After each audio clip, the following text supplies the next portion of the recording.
Right, so about to call the FDA and discuss this warning letter.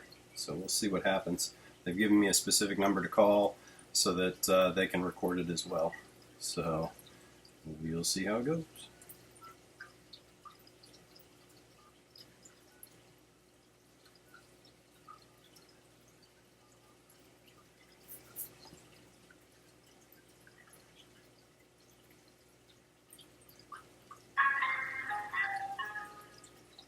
Welcome to meeting place.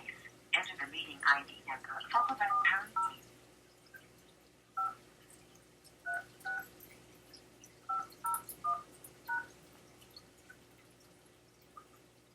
Enter your attendee ID followed by the pound key. If you do not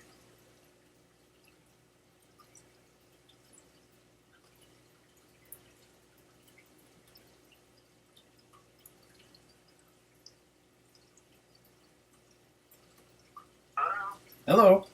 Hey, okay, get this works. Okay, so, is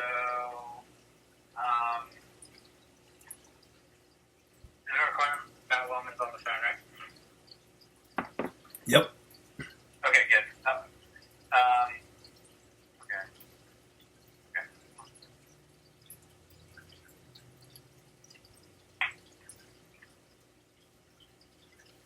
Alright, we're just waiting for our recording service to connect. Okay. recording started. Okay, Mr. Wellman, you with us? Yes, I am. Okay, very good. So, per your request, FDA is recording this call. Do you consent to being recorded? Yes. Okay, and then you had also requested to record this via audio on your end, correct? I'm recording the audio through my desktop. I couldn't get the actual app on my phone to work, so. Okay, very good. So, just want to let you know that we consent. All right, thank you. You're welcome.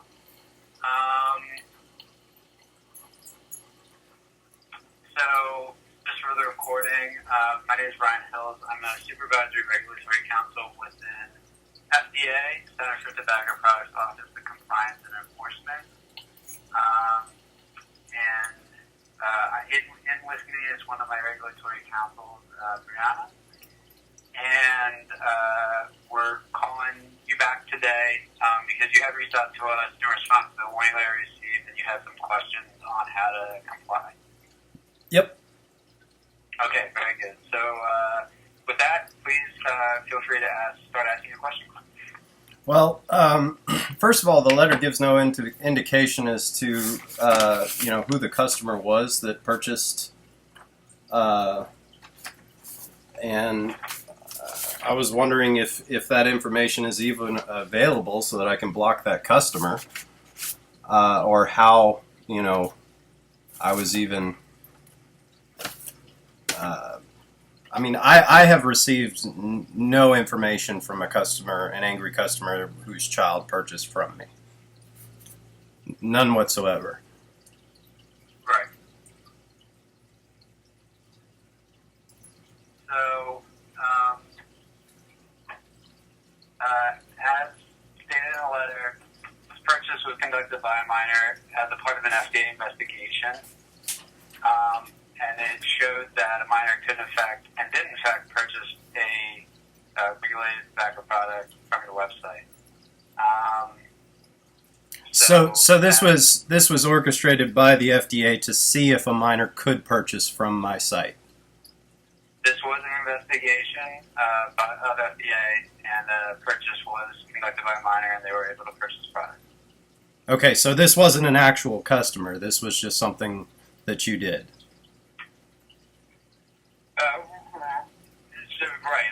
Like this was a part of an FDA investigation. I gotcha. Okay, that's fine. So the actions that I plan to put in place in order to prevent that kind of thing from happening is just to require that every purchase that goes through my website is accompanied by a photo of a driver's license of the name on the credit card of the purchaser and the name of the delivery address to which the order is being placed. Will that be sufficient? I don't want to presume, and you might have said this, but just to be clear, the ID that you'd be requesting would have birth date for the purchaser? Of course, yes. That's part of the stipulation.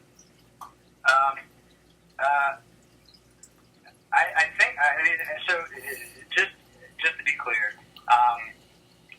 for internet sales, the means by which you go about preventing sales to minors, it is up to you. So this sounds like an option where you would be verifying the purchaser's age by checking, official ID that has their birth date on it. Therefore, you can tell whether they were over or under 18.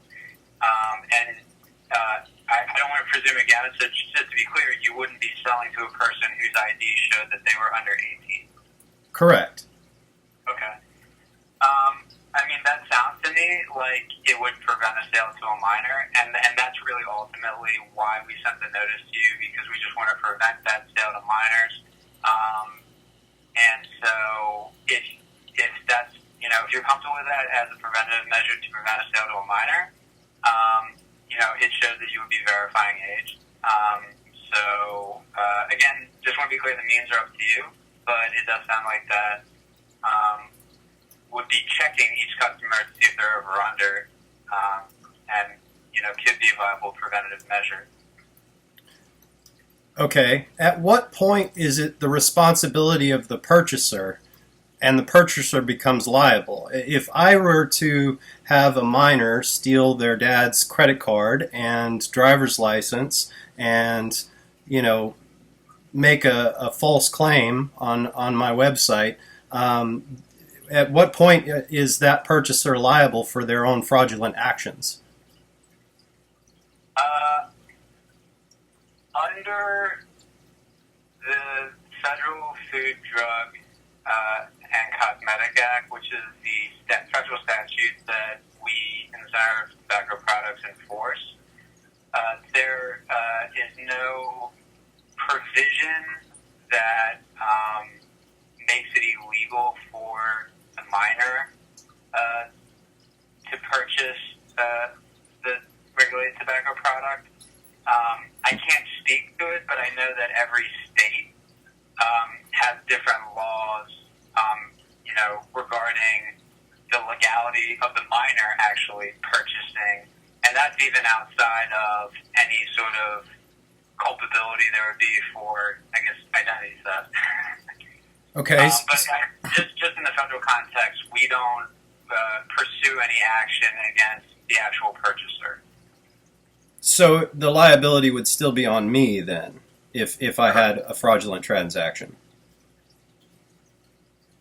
Well, I don't want to speculate too much, and certainly I would invite you, if you do want to answer these questions, some sort of feedback from us, to submit your questions to our general ask line. And we've been receiving lots of questions from retailers and other members of the industry regarding the deeming regulation, because it is so new, and we understand that you guys are newly regulated industry. So definitely any questions generally that you have about that, I would definitely invite you to send those questions to our general ask line, and you can get that info from our website. And so that's how I would go about that. Okay. Well, if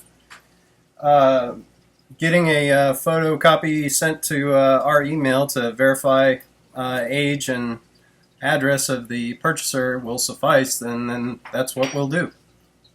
Okay. All I request, like the warning letter did, and like you brought up in your email, so I know you know this, I just wanted to confirm, is that we just request that you put your corrective actions into a written response to us, and you can either submit that to the physical address we gave you or to the email address in the warning letter.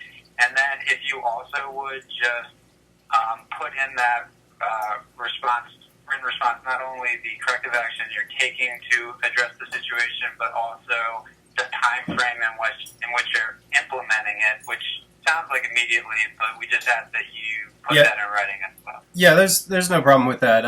It's already been implemented, so that's fine. Okay. Do you have any other questions, Mr. Warman? No, I think that will do. Okay, well, I'm sorry, Brianna's just asking, I'll just confirm for her that it's starting immediately. Okay, so if you don't have any other questions, I'm glad we could talk and answer your questions, and if nothing else, hope you have a great weekend. All right, thank you, sir. You have a great weekend yourself, and yeah. I will. All right, take care. All right, bye. So there you go, folks. This was, in fact, a sting. There was no underage. I mean, they said it themselves. There was. They performed a sting to see if an underage person could buy from my site. So you got to send a photo ID, and hopefully that'll be enough. I'm glad I got it on record, so everybody can see. All right. Thanks for watching, and don't forget to donate to my GoFundMe page. With all of this going on, there's more to come, and I'm not equipped to meet with all their new regulations. They don't even really know what's going on. So as of December 31st, ePipeMods will be closing. Yeah, there you have it. Thanks again. Bye.